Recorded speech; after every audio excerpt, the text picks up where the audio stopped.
kami rindukan akan suara-Mu. Oleh karena itu kami telah mempersiapkan telinga kami sebagai seorang murid.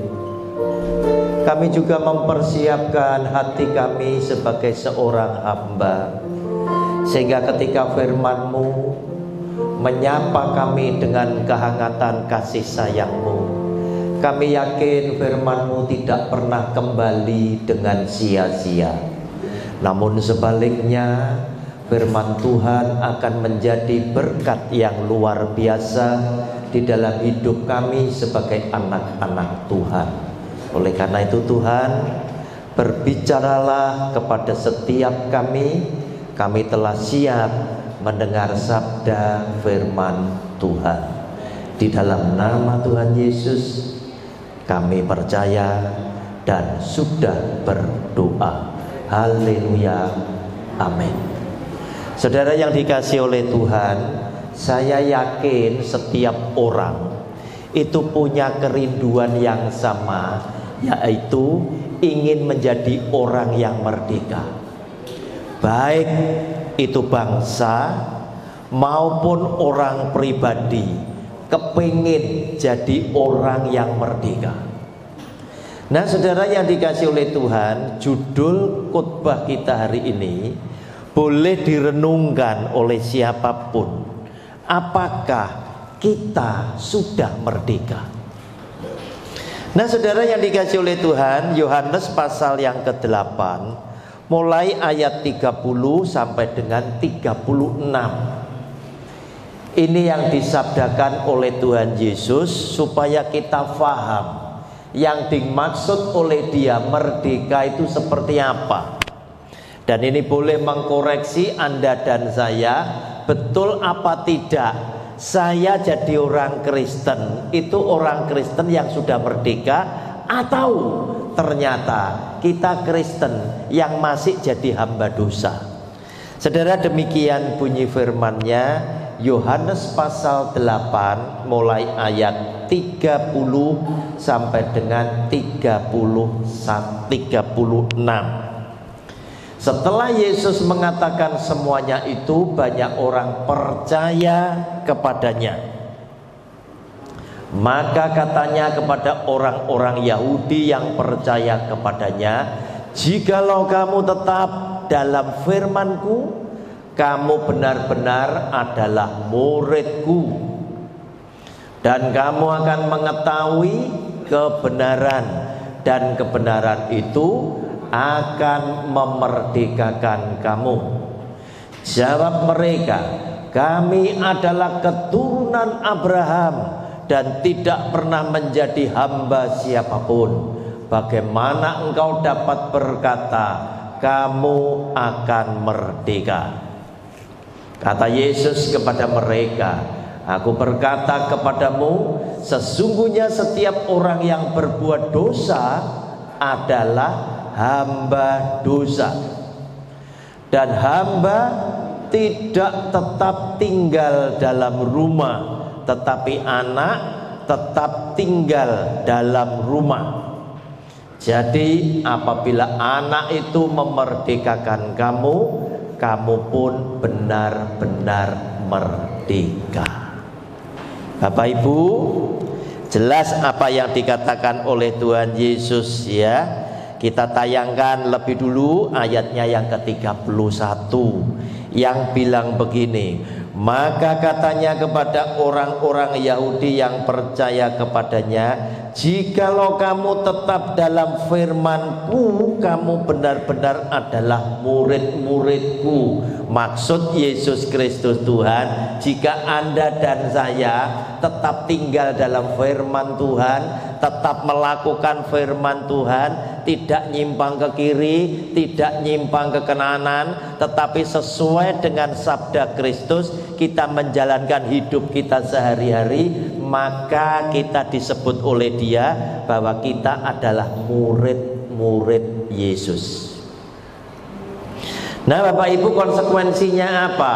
Anda dan saya akan berbuah lebat karena Anda dan saya adalah murid-murid Kristus yang setia, tetap tinggal di dalam firman-Nya dan melakukan dalam hidup kita sehari-hari. Dan Bapak Ibu, kita pun ketika melakukan firman Tuhan dengan rajin, di situ dikatakan kita akan mengetahui kebenaran, yaitu kebenaran firman Tuhan Yesus, sama ketika Dia bersabda, "Akulah jalan dan kebenaran dan hidup." Saudara, kalau kita tinggal di dalam firman Tuhan Yesus, akhirnya apa? Kita ketemu dengan yang namanya kebenaran itu. Dan kebenaran yang saudara ketahui, kebenaran yang saudara lewati, itu akan menuntun Anda dan saya kepada hidup. Nah, saudara yang dikasihi oleh Tuhan, lebih jauh Tuhan Yesus di dalam bacaan kita tadi menyinggung bahwa orang yang tetap berbuat dosa adalah hamba dosa.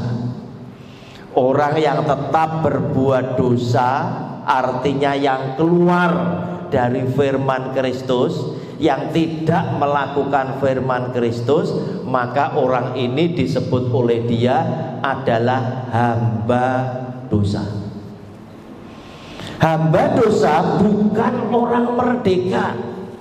Oleh karena Dia menegaskan, yang namanya hamba tidak usah tinggal dalam rumah dia, nggak boleh campur dengan dia, tidak boleh hidup bersama-sama dengan dia, karena hamba itu harus di luar rumah. Tetapi anak, saudara dan saya yang mau setia menjalankan firman Kristus, kita oleh Dia diangkat sebagai anak, dan Anda dan saya tinggal bersama dengan Dia di dalam rumah. Bapak Ibu, Anda milih mana? Milih jadi hamba atau jadi anak? Pasti ingin jadi anak.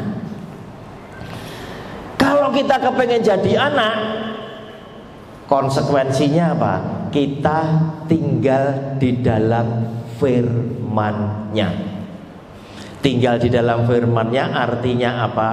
Kita hidup setia menjalankan firman Kristus dalam hidup kita sehari-hari. Firman Kristus gampang dihafal, walaupun nanti dijabarkan sangat luas. Intinya adalah kasihlah sesamamu manusia seperti dirimu sendiri. Ini adalah bukti saudara mengasihi Tuhan yang tidak kelihatan, yaitu Anda menjalankan kasih kepada sesama manusia seperti diri kita sendiri. Karena Yesus Kristus Tuhan pernah bersabda bahwa hukum yang kedua, yaitu kasihlah sesamamu manusia seperti dirimu sendiri, sebetulnya itu sama dengan hukum yang pertama. Jadi sederhana sekali, yaitu saudara dan saya cukup jalankan kasih kepada sesama yang lain seperti diri kita sendiri, urusannya sudah selesai. Nah, saudara yang dikasihi oleh Tuhan, sekarang di dalam bacaan ini tadi ada orang yang sempat protes. Bagaimana kamu bilang seakan-akan aku adalah seorang hamba, bukan orang merdeka? Dumeh dia ngomong, kita ini keturunan Abraham, tidak pernah menjadi hamba orang lain. Juga terkadang banyak dari tetangga kita sana juga klaim mereka keturunan Abraham. Mereka nganggap Abraham sebagai nenek moyangnya. Nah saudara, sama dengan klaim kita. Kita ini dumeh Kristen. Kita nganggap kalau Kristen pasti selamat. Padahal tidak demikian Bapak Ibu.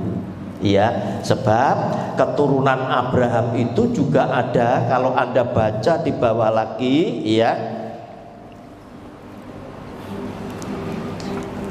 ayat yang ke-37 di Alkitab Bapak Ibu, itu ada judul, ya, ada judul yang membuat Anda dan saya perlu waspada. Judulnya ngomong begini: keturunan Abraham yang tidak berasal dari Allah. Lah, kalau keturunan Abraham aja ada yang berasal bukan dari Allah, pasti ada Kristen yang bukan dari Allah. Bodoh. Nah, saudara, yang mana? Yang berasal dari Allah atau yang bukan? Tuhan Yesus ngomong, kalau kamu ngaku kamu keturunan Abraham, ya, pasti kamu tidak akan punya rencana bunuh aku. Nah, itu tadi. Pasti kalau kamu ngomong keturunan Abraham, iman Abraham itu yang akan kamu jalankan. Demikian pula kalau kamu ngaku Kristen, pasti kamu akan melakukan firman-Ku, yaitu mengasihi sesama manusia seperti dirimu sendiri. Tetapi kenyataannya apa? Ada banyak orang Kristen yang tidak melakukan seperti yang disabdakan oleh Kristus. Tapi mereka dumeh saja jadi orang Kristen. Sepertinya mereka sudah menjadi orang yang pasti dikenan oleh Yesus. Saudara yang dikasihi oleh Tuhan, sekarang lewat pemberitaan ini tergantung saudara dan saya setelah mengkoreksi diri, setelah mawas diri, introspeksi, ya, kemudian kita ini mau memberikan tanggapan apa? Kita ini mau memberikan respon apa setelah kita tahu, oh iya Tuhan, aku ini rasanya belum layak kalau aku disebut anak Allah, mungkin masih sebagai hamba. Nah, saudara, respon kita yang pertama supaya aman, biasakan kalau berdoa, saudara itu sering minta ampun dulu, begitu loh, ya. Dewa itu serangannya ngewodrok gitu, berdoa jualuk terus itu. Wah, Tuhan minta berkat ini, daftarnya wakeh gitu. Loh, jaluk ampun sih, begitu loh. Iya, betul ya. Ya, ojo langsung ngewodrok jaluk iki kaya wong blonjo ae, daftarnya wakeh. Minta ampun dulu, sebab apa? Kita lihat 1 Yohanes pasal 1 mulai ayat 8. Nah, 8 dan 9 kita lihat. Jika kita berkata bahwa kita tidak berdosa, maka kita menipu diri kita sendiri dan kebenaran tidak ada di dalam kita. Jadi Bapak Ibu, sak baik-baiknya saudara dan saya, orang lain ngakoni sampean adalah orang baik, orang bener, tetap apa? Kanggonan dosa. Ini yang nulis Rasul Yohanes. Jika kita berkata bahwa kita tidak berdosa, maka kita menipu diri kita sendiri dan kebenaran tidak ada di dalam kita. Kita tuh tidak berani ngaku atau ngeklaim saya adalah orang yang kudus, orang wani, Bapak Ibu. Kenapa? Karena natur manusia itu gawane bayi itu dosa.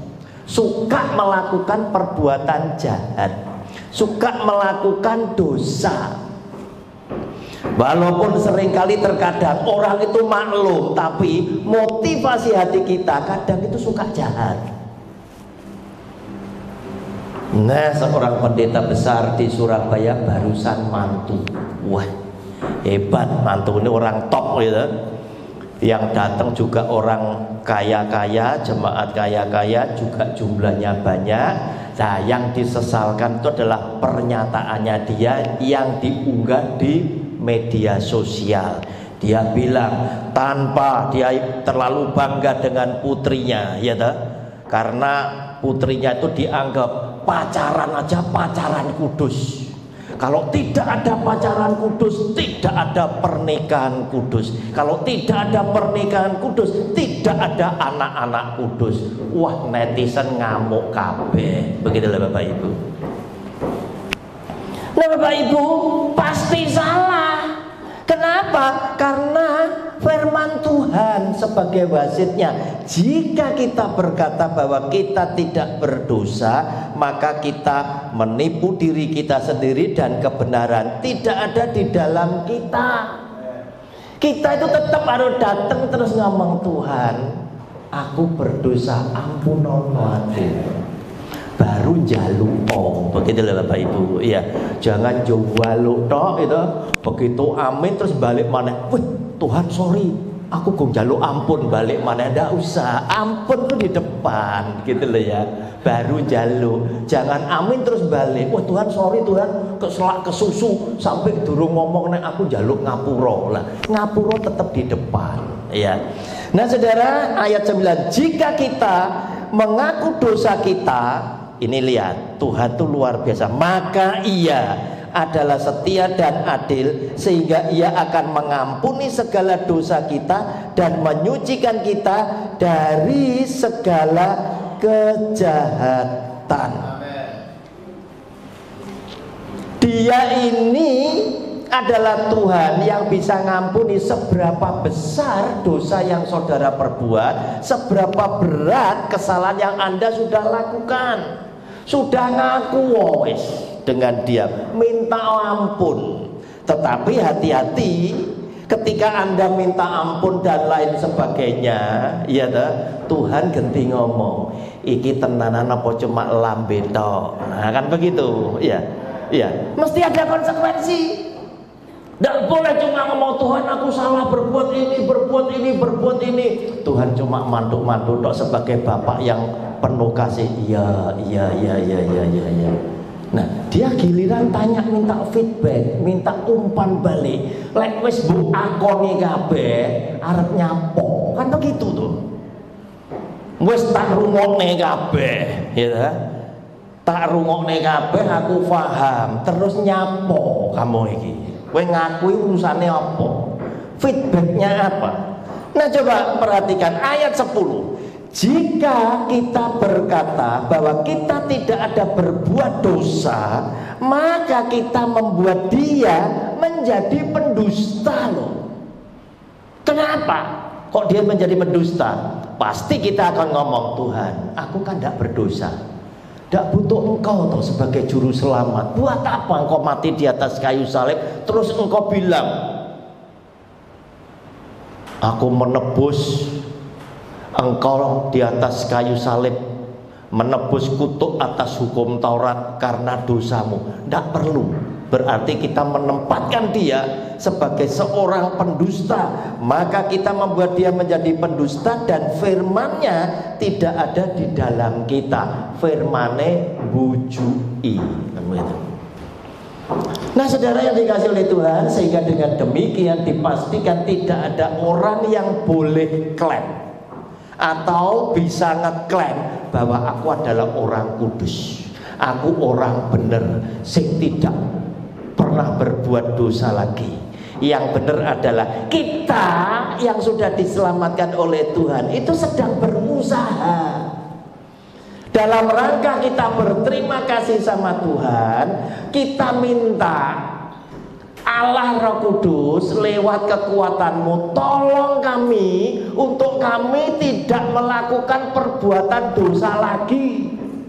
Walaupun seringkali kami juga kepleset lagi. Kadang kita melakukan sesuatu menurut kita enggak popo, padahal ada teman kita yang tanpa sadar kita sadari itu tersinggung karena kita.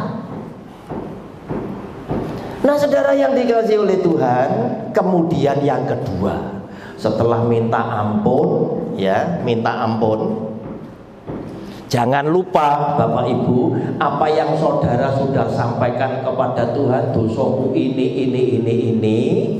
saudara juga mesti ingat loh. Supaya ingat gimana? Saudara mau ngaku dengan diri sendiri terus dicatat, ya. Wah, aku punya dosa iki, dicatat, dan timbul niat, timbul satu tekad, satu demi satu dosa ini kudu bisa tak tinggalkan. Ada niat, ada tekad. Yang pertama, dosa pertama, Tuhan, lambe turah. Itu banyak, ya. Lambe turah itu ada channelnya YouTube, ya, lambe turah. Kenapa? Karena apa saja yang diperbuat kiri kanan kita itu dikomentari mesti. Saudara, mata dikatakan oleh Tuhan Yesus, mata ini adalah apa? Pelita tubuh. Kalau mata ini bagus, tubuh ini terang. Artinya apa? Pikiranmu padang dadi wong sing selalu positive thinking, selalu punya pikiran yang positif, tidak selalu siak dengan sesama. Tetapi kalau matamu ini jahat, buruk matamu, maka gelaplah seluruh tubuh ini tadi. Pikirannya welek tok, ya. Orang berbuat begini wis dirasani, wis bumbune kakean, ya.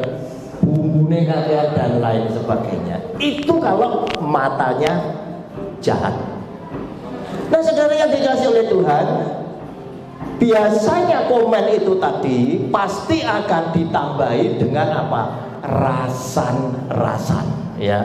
Komen ini langsung di depan umum, semua bisa dengar. Tapi untuk intensifnya, biasanya 1-2 orang dijak ngomong-ngomong, dikasih kata-kata, tapi ojo ngomong nek aku loh, ya. Nah, ya, dijak rasan-rasan, dikasih tahu, ojo ngomong-ngomong nek sing ngomong aku. Harus ini tadi juga punya niat, punya tekad. Perkara-perkara yang demikian, yang tidak baik ini tadi, yang terkadang orang anggap hal ini adalah biasa, tanpa sadar apa yang kita katakan ini, yang kita lakukan itu bisa melukai orang lain. Wis, hal-hal seperti ini ndak usah dilakoni, ya. Biasa ada orang berbuat apa, ya wis lah, wis bene, wis karepmu, wis, ya. Nanti aja kalau saya berkesempatan tak celuke dhewe, tak jake ngomong, daripada perbuatannya orang ini jadi rasa-rasa orang lain. Lebih baik dia saya panggil, saya ajak ngomong sendiri. Itu lebih bijak. Kemudian yang kedua, lihat aja, orang yang ngomong-ngomong itu tadi suka rasa-rasa, itu berbahaya. Yakobus pasal 3 ayat 5 sampai 10. Lihat. Yakobus pasal 3 ayat 5 sampai dengan 10. Demikian juga lidah, walaupun suatu anggota kecil dari tubuh, namun dapat memegahkan perkara-perkara yang besar. Lihatlah betapapun kecilnya api, ia dapat membakar hutan yang besar.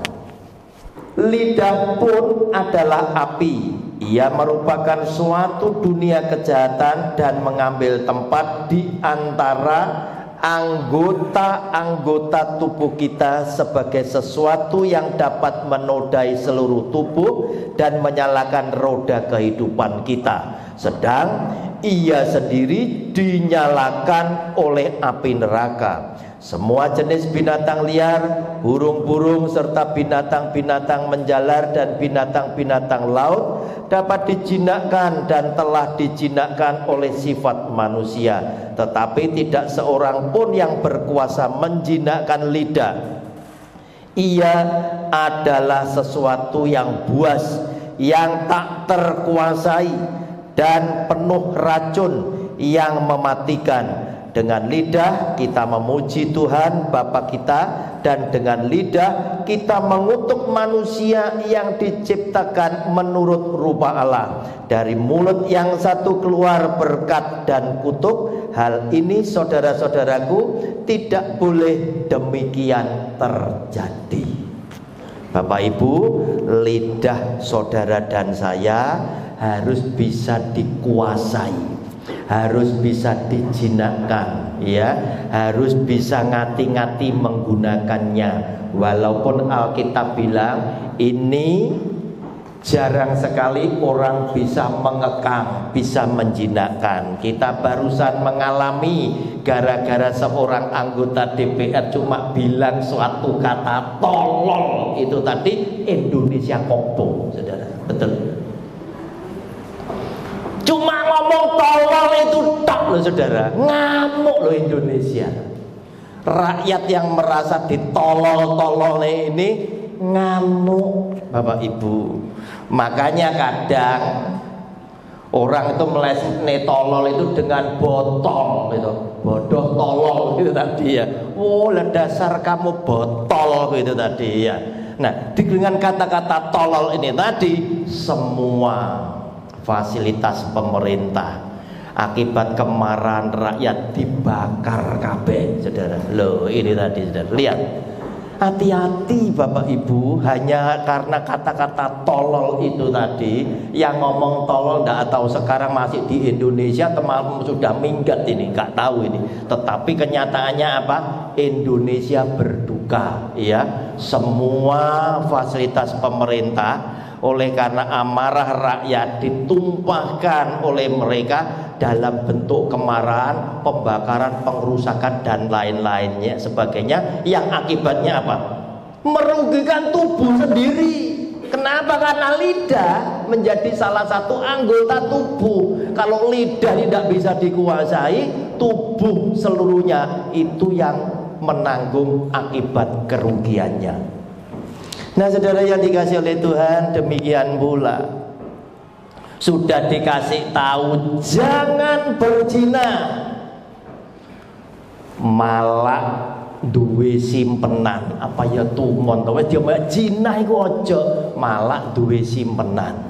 Kita lihat setiap pejabat, setiap pendeta yang berdosa akibat menyalahgunakan keuangan, ujung-ujungnya ke sana mesti digawe ngopeni wedokane. Terlihat, sudah. Itu satu paket, Bapak Ibu.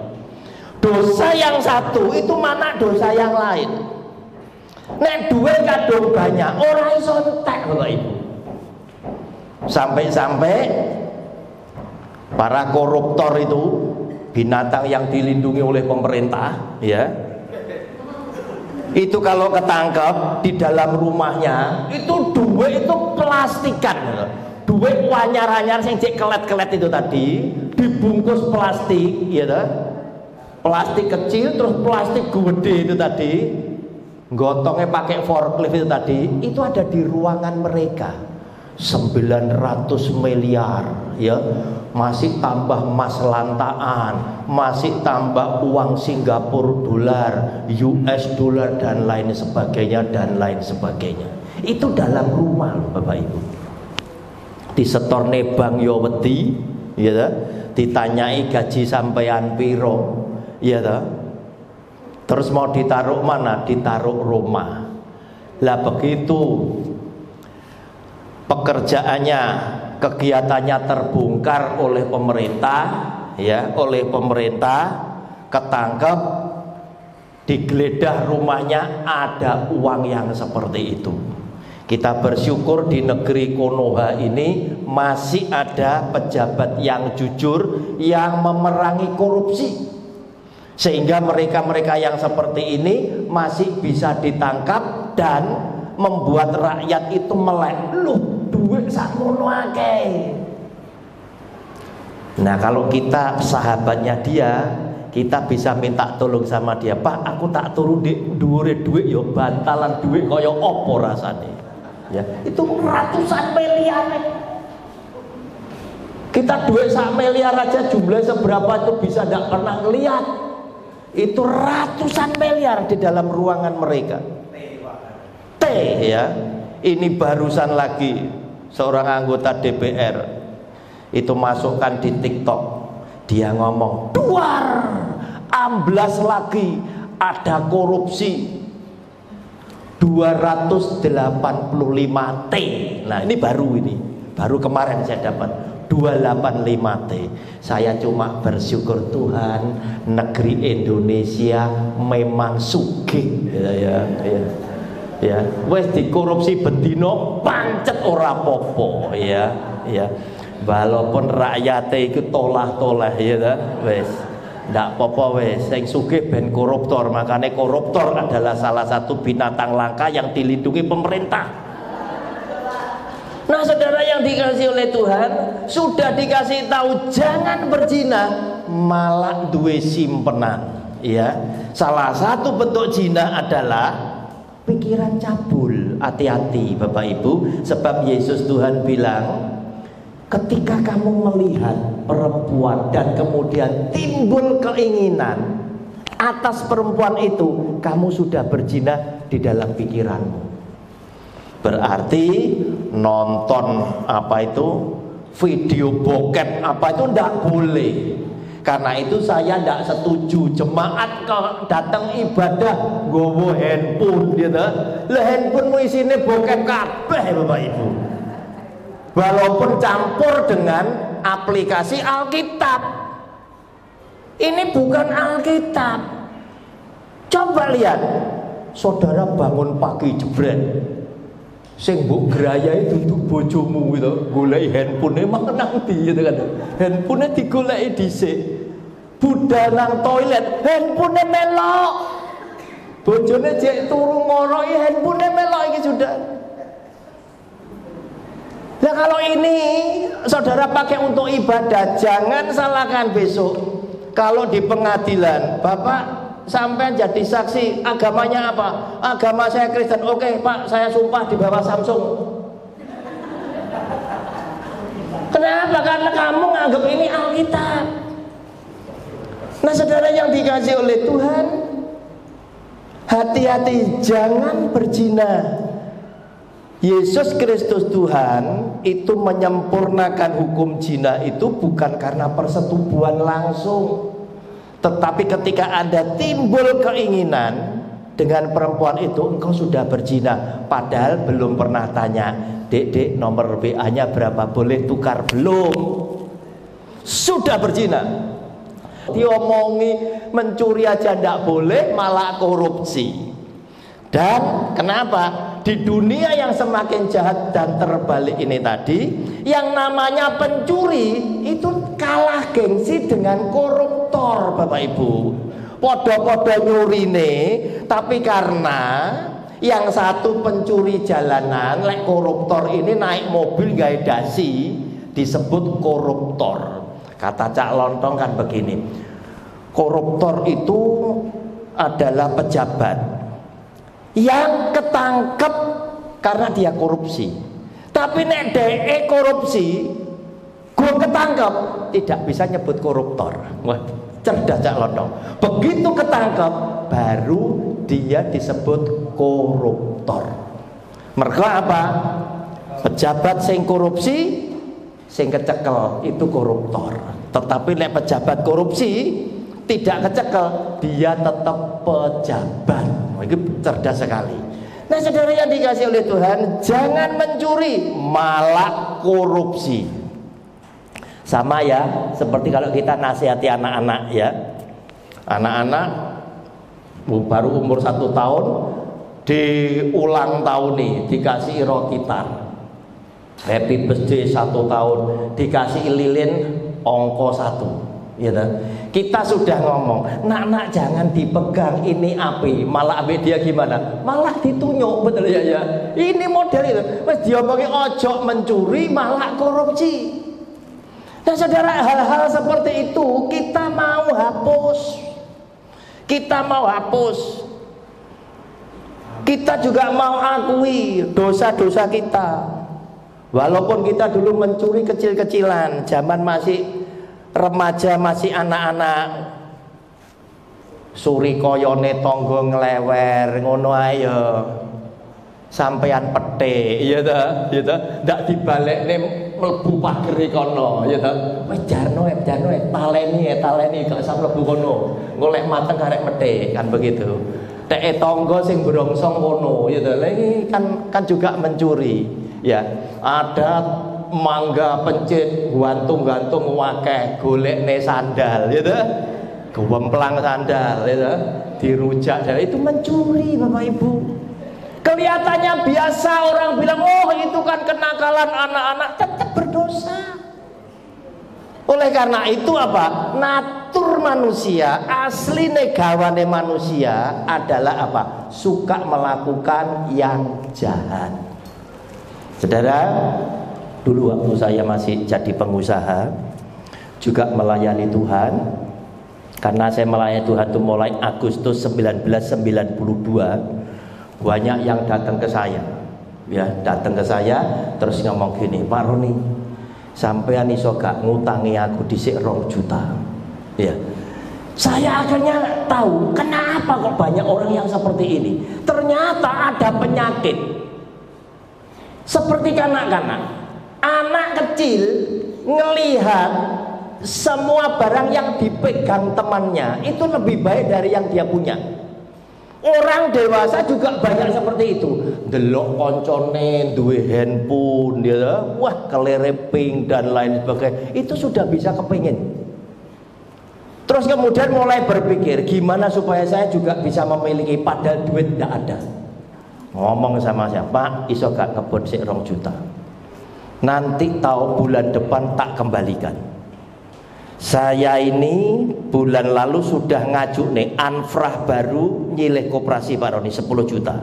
Tapi koperasi undang-undangnya kan gini, lunas dhisik baru bon baru. Lah lunasnya baru bulan depan. Berarti bulan depan lunas langsung aku nggak ada duit 10 juta.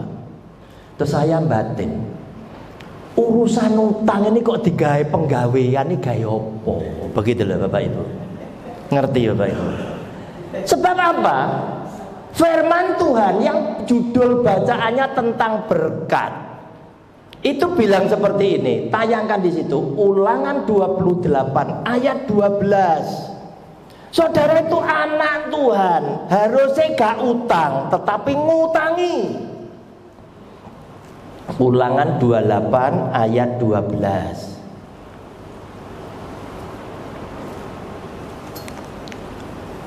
Tuhan akan membuka bagimu perbendaharaannya yang melimpah, yakni apa Bapak Ibu?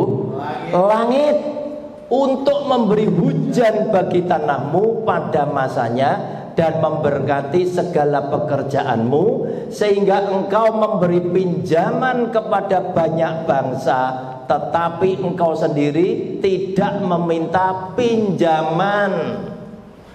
Nah, hal seperti ini ketika Anda membiasakan, wes gak apa-apa enek koperasi, wes gak apa-apa enek kartu pensiun sing iso digadekne, itu adalah sebuah dosa yang saudara tidak pernah sadari.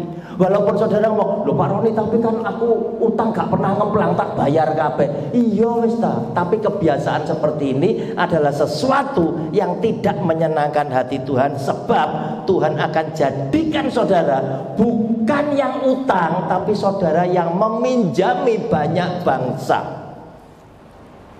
Bapak Ibu, tidak semuanya yang datang ke saya itu yo balik loh Bapak Ibu. Pelek ngomong waktunya mau pinjem begitu meyakinkan sekali. Ya, tetapi ya sudahlah, saya ngikuti firman Tuhan yang ada pada Mazmur 37 ayat 21. Mazmur 37 ayat 21. Orang fasik meminjam dan tidak membayar kembali. Nek saudara ngemplang, saudara itu wong fasik, yaitu orang yang tidak melakukan firman Tuhan. Orang fasik adalah orang yang suka melanggar sabda Tuhan. Orang fasik adalah orang yang suka jahat sama Tuhan. Itu utang tidak bayar. Tetapi orang benar adalah pengasih dan pemurah. Nah, dua ayat ini, kalimat ini bertentangan, kontradiksi. Sing sitoke seneng ngemplang, sing orang yang benar iku gak gelem nagih. Gitu loh Bapak Ibu. Ngerti ya Pak Ibu? Saya tidak pernah nagih, ya. Ya sekarmu ya mbok balekne ya puji Tuhan, gak ya sekarmu, ya. Akibatnya apa? Kalau saya ketemu orang fasik, ya, sing hatinya culas, dia pasti akan ngomong, Tuhan terima kasih engkau lepaskan aku dari penagih hutang gundulmu, gitu loh. Ngerti ya Pak Ibu? Ya. Aku ranagih itu bukan karena kamu boleh tidak bayar, begitu loh. Ya, kenapa? Karena saya semata-mata firman. Tetapi orang benar adalah pengasih dan pemurah. Kamu utang tak lalek nih, ya.